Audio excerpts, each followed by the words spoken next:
السلام علیکم۔ میری عمر تقریباً 30 سال ہو چکی تھی، لیکن رشتہ ابھی تک کہیں نہیں ہوا تھا۔ حالانکہ نہ ہی میں سانولی رنگت کی مالک تھی، نہ ہی چہرہ معمولی تھا۔ میں بے حد حسین تھی، تو اتنی معمولی بھی نہ تھی کہ کہیں شادی نہ ہو سکے۔ میرے والدین بھی زندہ نہیں تھے، ورنہ وہ بھی میرے لیے وہی خواب دیکھتے تھے جو اکثر والدین دیکھتے ہیں کہ لڑکے کا اپنا گھر ہو، کام دھندہ ہو، نوکری نہ کرتا ہو۔ مگر میں اپنے چاچا چاچی کے پاس رہتی تھی۔ اکثر میری چاچی کہتی تھی، انجم میں تمہارا رشتہ بڑے گھر میں کرواؤں گی، لیکن جب بھی میرے لیے کوئی رشتہ آتا وہ اس میں نقص نکالنے لگتی۔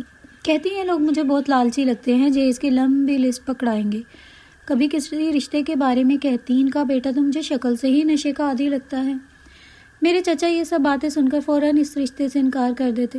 سارے گھر کے کام کاج میری ہی ذمہ داری تھی، کیونکہ میری چاچی کبھی سر درد کا بہانہ بنا لیتی تو کبھی کسی اور بات کا۔ وہ میرے چچا سے کافی چھوٹی بھی تھی، اس لیے ابا سے بس اپنے ہی ناز نخرے اٹھواتی تھی۔ میں جس عمر میں تھی، میرا بھی دل چاہتا تھا میرا بھی شوہر ہو جو میرے ناز نخرے اٹھائے، میرا بھی کوئی اپنا گھر ہو۔ یہ فطری خواہش میرے اندر شدت سے ہونے لگی تھی، تو میں بے بصیر سے رونے لگتی۔ میری چاچی کا بھائی اکثر ہمارے گھر آ جاتا تھا ملنے، تو وہ اپنی بہن سے آتا تھا، لیکن اس کی نظریں ہر وقت مجھ پر لگی رہتی تھیں۔ وہ شادی شدہ تھا، لیکن بیوی سے نہیں بنتی تھی۔ ہر وقت اپنی بہن سے اپنی بیوی کی برائیاں کرتا رہتا تھا کہ میں اسے چھوڑ دینا چاہتا ہوں، بس آپا تم میرے لیے کوئی دوسرا رشتہ ڈھونڈ لو۔ میری چاچی بھی اسے تسلی دیتی کہ تم فکر نہ کرو، تمہارے لیے میں نے بہت کچھ سوچ رکھا ہے۔ مجھے اس شخص کا اپنے گھر آنا بہت برا لگتا تھا۔ اس کی آر پار ہوتی نظریں مجھے سحر لگتی تھیں۔ میں سوچتی تھی کہ اسے شرم نہیں آتی، 2 بچوں کا باپ ہو کر وہ اپنی بیوی کو چھوڑنا چاہتا ہے۔ مجھے وہ شخص بالکل بھی اچھا نہیں لگتا تھا، مجھے اس کی نیت اچھی نہیں لگتی تھی۔ ایک بار میں صحن میں کپڑے دھو رہی تھی، میری چاچی اپنے کمرے میں سوئی ہوئی تھیں۔ جب ہمارے دروازے پر دستک ہوئی، میں اس وقت کپڑے رسی پر پھیلا رہی تھی۔ میں نے کپڑے بالٹی میں رکھے اور دوپٹہ اوڑھ کر دروازے کے پاس آ گئی۔ جب میں نے دروازہ کھولا تو سامنے ایک نوجوان ہاتھ میں پلیٹ پکڑے کھڑا تھا، مجھے مسکرا کر دیکھ رہا تھا۔ کہنے لگا، یہ میری والدہ نے نیاز کے چاول بھیجے ہیں۔ میں نے وہ پلیٹ اس سے لے لی، لیکن جب میں نے اسے خالی پلیٹ واپس دی تو کہنے لگا، میری بات سنو، مجھے تم اچھی لگتی ہو، میں چند دن بعد اپنی والدہ کو تمہارے گھر رشتے کے لیے بھیجوں گا۔ یہ کہہ کر وہ چلا گیا اور میں اسے ہکا بکا کھڑی دیکھتی رہی۔ وہ ایک خوش شکل نوجوان تھا، میری عمر بھی اس وقت 25 سال تھی۔ میں نے گھر کا دروازہ بند کیا، میرا دل زور زور سے دھڑک رہا تھا۔ میں وہ پورا دن اس شخص کے بارے میں ہی سوچتی رہی۔ نہ جانے کیوں وہ شخص مجھے پسند آنے لگا تھا۔ 2 دن کے بعد اس کی والدہ ہمارے گھر رشتہ لے کر آئیں تو میری چاچی یہ سنتے ہی غصے میں آنے لگی۔ کہنے لگی، آپ کو اپنے نکمے بیٹے کے لیے میری ہی بیٹی نظر آئی ہے، مجھے کوئی رشتہ نہیں کرنا، اور خبردار جو میرے گھر دوبارہ اس ارادے سے قدم بھی رکھا تو مجھے اپنی چاچی سے اس قسم کے رویے کی توقع نہیں تھی۔ وہاں سے باہر نکل گئی۔ نہ جانے کیوں، لیکن مجھے بہت رونا آ گیا۔ وہ رشتہ کسی بھی لحاظ سے برا نہ تھا، لیکن اس معاملے میں میں بے اختیار تھی۔ اس عورت نے 3 ماہ کے اندر اپنے بیٹے کی شادی بھی کر دی، اور وہ لڑکی بھی بہت خوبصورت تھی۔ مجھے یہ دیکھ کر بہت دکھ ہوتا تھا۔ اسی طرح وقت گزر رہا تھا، کبھی کوئی رشتہ چاچا کو پسند نہیں آتا تو کبھی کوئی مجھے پسند نہیں کرتا۔ میں ایک بار چاچی کے ساتھ خریداری کے لیے بازار گئی تھی۔ میری چچی کو جلد تو کوئی بھی پسند نہیں چیز آتی تھی، اس لیے جب بھی مجھے ان کے ساتھ بازار جانا پڑتا میرا پورا دن ضائع ہو جاتا تھا۔ لیکن آج جو کچھ میں نے دیکھا، میں سوچ میں پڑ گئی۔ میرا نہ تو ستاروں پر یقین تھا، نہ ہی ہاتھ دکھانے پر یقین تھا۔ مجھے یہ باتیں ہمیشہ سے جھوٹی اور ڈھونگی لگتی تھیں، لیکن اس بار جو میرے ساتھ ہوا، اسے بیان کرنے کے لیے میرے پاس لفظ بھی ختم ہو چکے ہیں۔ جہاں سے میری چچی لون کے سوٹ خرید رہی تھی، وہاں ذرا سا ہٹ کر سڑک کے کنارے ایک شخص ایک پرانی سی چادر بچھائے بیٹھا تھا۔ رنگت سانولی تھی، عمر تقریباً 35 سال کے قریب ہوگی، جسامت بھاری سی تھی اور توند بھی نکلی ہوئی تھی۔ ایک پنجرے میں اس نے طوطا قید کر رکھا تھا اور قسمت کا حال اس طوطے کے ذریعے سے بتا رہا تھا۔ کاغذ کی پرچیاں بنا کر ایک پرانے سے کشکول میں ڈال رکھی تھیں۔ وہ شخص وہ پرچیاں طوطے کے سامنے رکھ دیتا تو طوطا ان میں سے ایک پرچی نکال کر اپنے مالک کو پکڑا دیتا۔ اس کے پاس لڑکیوں کا رش زیادہ تھا، تو نوجوان لڑکیاں اپنی شادی کے بارے میں ہی پوچھ رہی تھیں۔ چچی دکاندار سے بحث میں مصروف تھی، لیکن میری ساری توجہ اس نکالنے والے شخص پر مرکوز تھی۔ پہلے تو میرے دل میں خیال آیا کہ لڑکیوں کو بیوقوف بنا رہا ہے، پیسے بٹور رہا ہے، لیکن وہ باتوں کا کھلاڑی تھا اور اسی سے لڑکیوں کو گھیرے ہوئے تھا۔ کسی کو کہتا تمہاری شادی خاندان میں ہوگی، کسی کو کہتا تمہاری بیرون ملک ہوگی۔ کسی سے کہتا تمہاری شادی پسند سے ہوگی۔ وہ لڑکیاں یہ سنتے ہی خوش ہو رہی تھیں جیسے واقعی ان کی شادی بیرون ملک ہو جائے گی۔ لڑکیاں اسے پرس سے پیسے نکال کر دے رہی تھیں۔ لڑکیوں کا رش کچھ کم ہوا تو وہ شخص اپنی پرانی سی چادر کا ایک کونا اٹھا کر سارے پیسے نکال کر گن رہا تھا کہ اچانک سے اس کی نظر مجھ پر پڑی۔ نظروں کے اس تبادلے میں کچھ گڑبڑا سی گئی۔ میں نے جلدی سے نظریں بدل لی اور کپڑے دیکھنے لگی، لیکن اس کے بعد تو میرے چہرے پر شخص کی نظروں کی تپش مجھے نروس کرنے لگی۔ میں چور نظروں سے اس کی طرف دیکھا، وہ ٹکٹکی باندھے مجھے ہی دیکھ رہا تھا۔ میں نے سر پر دوپٹہ دوبارہ سے ٹھیک کیا۔ مجھے اس کی خود پر جمی ہوئی نظریں بری طرح سے بے ہوش کر رہی تھیں۔ میں نے سوچا عجیب شخص ہے۔ میں دل میں اسے برا بھلا کہنے لگی۔ میری چاچی کو 2 گھنٹوں کی بحث کے بعد اپنی مرضی کا جوڑا اپنی مرضی کی قیمت پر مل گیا۔ چچی اب رکشے والے سے کرائے کے لیے بھاؤ تاؤ کرنے لگی۔ میں اسی سڑک کے کنارے جا کر کھڑی ہو گئی جہاں وہ طوطے والا بیٹھا تھا۔ ابھی اس کی کمینی نظر مجھ پر جمی ہوئی تھی۔ میں نے تنگ نظر سے اسے دیکھا تو مجھے دیکھ کر مسکرانے لگا۔ اپنے سامنے رنگ پر وہ بڑی مونچھوں کو تاؤ دینے لگا۔ میں نے ماتھے پر تیوری چڑھائی اور سامنے سڑک کی جانب دیکھنے لگی۔ وہ اتنی بلند آواز میں بولا کہ مجھے آواز اور بات صاف سنائی دینے لگی۔ کہنے لگا توبہ ہے تمہارا نصیب، لڑکی کالی بادلوں کے بھنور میں پھنس گئی ہو، اتنی جلدی دلہن نہیں بن سکتی، بڑی سخت آزمائش دینی پڑے گی۔ یہ بات مجھے سنا رہا تھا کیونکہ اس کے پاس کوئی بھی نہیں بیٹھا تھا، بس میں ہی کچھ فاصلے پر کھڑی تھی۔ میں نے بے شک آتا اس کی طرف دیکھا تو وہ پھر سے پیسے گننے لگا، ساتھ ہی ساتھ منہ سے بڑبڑایا تو میں نے پہلے کسی کے نہ دیکھنے نہ سننے پر اس ستاروں کی بڑی سخت پکڑ ہے۔ وہ بار بار مجھے دیکھ کر یہ کہہ رہا تھا کہ میرا دل نہ جانے کیوں خوفزدہ سا ہو گیا کہ ایسا بھی کیا ہے میرے نصیب میں۔ چچی نے مجھے آواز دی کہ رکشہ مل گیا ہے، آ جاؤ۔ میں جانے لگی تو کہنے لگا کہ لڑکی کل آنے والا رشتہ بھی انکار ہی کر کے جائے گا، ستاروں کی چال تیرے خلاف ہے۔ میں حیرت زدہ رہ گئی کہ اسے کیسے معلوم کہ کل میرے لیے رشتے کے لیے کچھ لوگ دیکھنے کے لیے آنے والے ہیں۔ میں رکشے میں بیٹھی بھی اسی شخص کے بارے میں سوچ رہی تھی۔ گھر آ کر بھی میرا ذہن اسی طوطے والے نجومی کی طرف ہی لگا رہا۔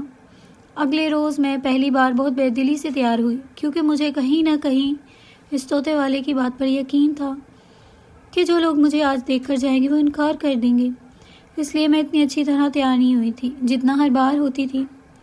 جب وہ لوگ آئے تو مجھ سے بہت اچھی طرح سے ملے، بہت خوش اخلاق قسم کے لوگ تھے۔ ان کے جاتے ہی میں پر امید ہو گئی، وجہ ان کا اچھا رویہ تھا کہ اس بار ہاں ہو جائے گی۔ مجھے بھی کچھ امید سی بن گئی تھی۔ میں نے سوچا کہ اگر میرا رشتہ یہاں ہو گیا تو اس طوطے والے کے پاس جا کر اس سے ضرور بتاؤں گی کہ تم دھوکے باز ہو، دیکھو میرا رشتہ تو طے ہو گیا۔ اگلے روز وہی رشتہ کروانے والی آنٹی آئیں اور کہنے لگی لڑکے والوں نے انکار کر دیا ہے، کہتے ہیں کہ لڑکی کی عمر ہمارے بیٹے سے زیادہ ہے۔ میرا دل ٹوٹ کے رہ گیا، میں بہت دل برداشتہ ہو گئی تھی۔ مجھے لاشعوری طور پر طوطے والے کی بات سچی لگنے لگی۔ میں رات کو سونے کے لیے لیٹی تو یہی سوچنے لگی کیا واقعی میرا نصیب کسی مشکل میں پھنسا ہوا ہے۔ 22 سال کی عمر سے میرے چچا چچی میرا رشتہ دیکھ رہے تھے اور اب میں 30 کی ہو گئی تھی۔ 7 سال سے میں ہر روز نئے لوگوں کے سامنے تیار ہو کر بیٹھتی تھی، لیکن عجیب بات یہ تھی کہ بات ہی نہیں بنتی تھی۔ میں اگلے روز چچی کو سہیلی کے گھر کا کہہ کر اپنے پڑوس میں اپنی دوست کے پاس آ گئی۔ میں نے اسے اپنے ساتھ لیا اور اسی بازار میں اسی طوطے والے کے پاس آ گئی۔ یہ دوپہر کا وقت تھا، وہ شاید ابھی آیا تھا، اپنی دکانداری لگا رہا تھا۔ مجھے دیکھ کر یوں مسکرایا جیسے مجھے پہچان گیا ہو، لیکن جو کچھ اس نے مجھے کہا وہ سن کر میں حیران ہو گئی۔ کہنے لگا میں تمہارا انتظار کر رہا تھا۔ یہ سن کر میری سہیلی بھی مجھے شک بھری نظروں سے دیکھنے لگی۔ میرے کان کے پاس سرگوشی کرتے ہوئے بولی یہ تمہیں جانتا ہے؟ میں نے کہا نہیں۔ کہنے لگی اٹھو انجم، مجھے یہ شخص عجیب سا لگ رہا ہے۔ میں بھی سوچ رہی تھی خدا نہ کرے یہاں آئی وہ شخص ہم دونوں کی جانب بھی دیکھ رہا تھا۔ ہم دونوں ہی اٹھ کر کھڑی ہو گئی تو وہ شخص میری دوست کی طرف دیکھ کر بولا 2 ماہ بعد تیری شادی ہے تیرے تایا زاد سے، لیکن این شادی والے دن وہ انکار کر دے گا۔ یہ سننے کی دیر تھی کہ میری دوست کی رنگت اڑ گئی۔ میرا بھی حیرت سے منہ کھلا رہ گیا کیونکہ میری دوست کی واقعی اپنے تایا زاد سے 2 ماہ بعد شادی تھی۔ وہیں اس شخص کے پاس بیٹھ گئی، کہنے لگی آپ کو کیسے پتا میری شادی اپنے تایا زاد سے ہونے والی ہے؟ کہنے لگا طوطے والے بابا سے کچھ چھپا ہوا نہیں ہے۔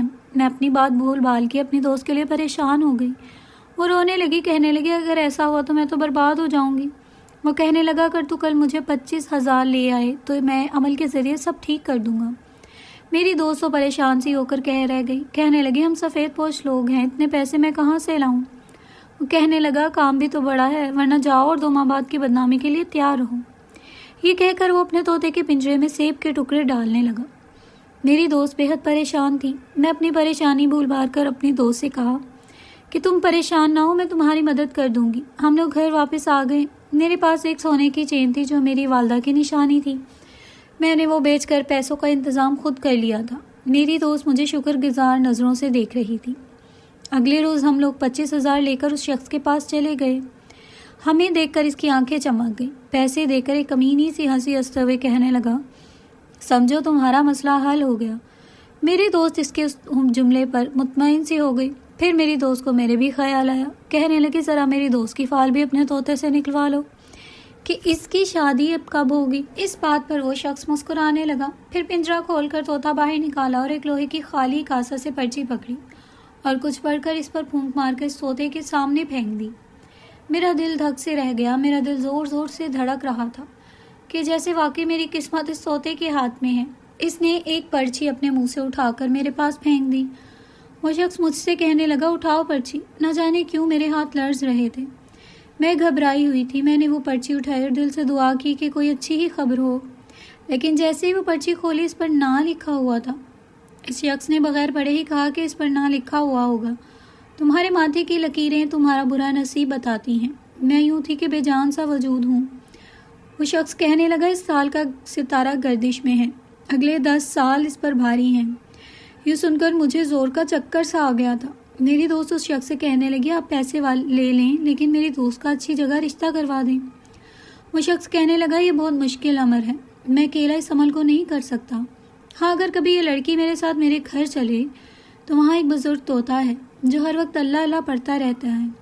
وہ طوطا جسے دیکھ کر دعا دیتے ہیں، اس کی ستاروں کی چال بدل جاتی ہے۔ ہم دونوں اٹھ کر گھر واپس آ گئے۔ پہلے تو مجھے اس شخص کی بات پر یقین ہی نہیں آیا، لیکن پھر ایک بار میں کچن میں کام کر رہی تھی۔ میری چچی اپنے کمرے میں سر باندھے بیٹھی تھی۔ میں کھانا بنانے کے بعد اپنی چچی کو کمرے میں کھانا دینے جا رہی تھی کہ اس کی بات سن کر رک گئی۔ وہ شاید کسی سے فون پر بات کر رہی تھی۔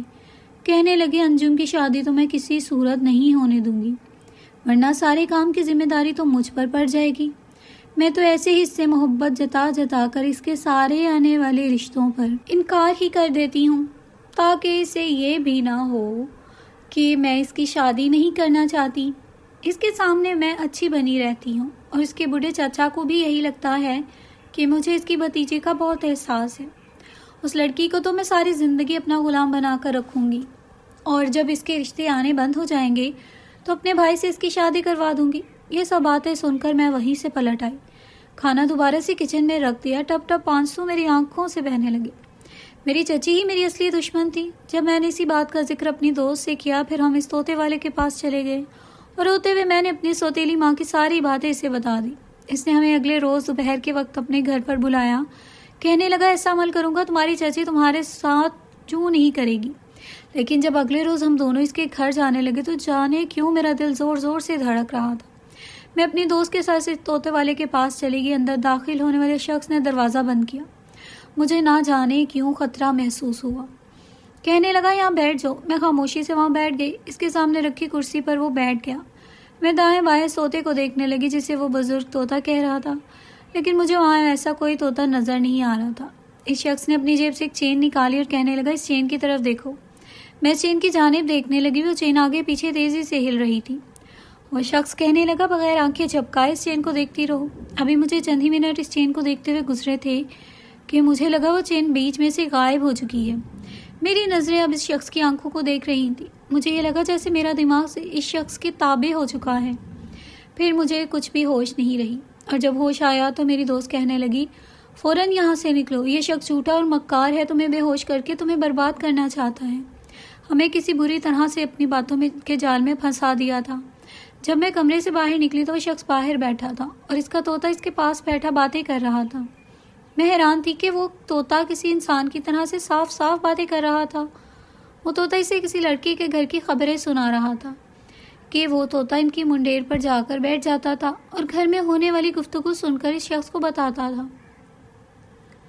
یہ دیکھ کر میرا سر چکرا کر رہ گیا۔ مجھے یاد آنے لگا جب پہلی بار میں اپنی دوست کے ساتھ اس طوطے والے کے پاس جانے لگی تھی تو اس وقت میری دوست مجھے اپنے تائزات کے بارے میں بتا رہی تھی کہ اس کی تائی 2 ماہ بعد اس کی شادی کرنا چاہتی ہیں اور یہ بات ہم صحن میں ہی کر رہے تھے۔ مجھے ساری کہانی سمجھ آ گئی تھی۔ وہ طوطا اس کا پالتو تھا۔ وہ شخص اس طوطے کو اپنی گائکوں کے پیچھے بھیجتا تھا تاکہ وہ ان کے گھر کی خبریں جان سکے۔ وہ شخص کچھ اپنی باتوں سے گھیرتا تھا اور کچھ وہ طوطا اسے خبریں لا کر دیتا تھا۔ مجھے اپنی بے وقوفی پر رونا آنے لگا تھا۔ ہم اپنے گھر کی مجبوریوں سے تنگ آ کر ایسے چلاک لوگوں کی باتوں میں آ جاتے ہیں، کبھی اپنا پیسہ تو کبھی عزت گنوا بیٹھتے ہیں، اور وہ شخص ایسے ہی لڑکیوں کو گھیرتا ہوگا، دیکھتا ہوگا وہ اپنے گھر والوں سے تنگ ہے، مجبور ہیں، اس لیے وہ لڑکی کو اپنی ہوس کا نشانہ بناتا ہوگا۔ مجھے اس شخص سے نفرت سی ہو رہی تھی۔ مجھے صحن میں ہی ایک ڈنڈا نظر آ گیا۔ میں نے وہی ڈنڈا اٹھایا اور پیچھے سے اس شخص کے سر پر کئی وار کر دیے، کیونکہ میں نہیں چاہتی تھی کوئی اور لڑکی بھی میری طرح اس کے جال میں پھنس جائے۔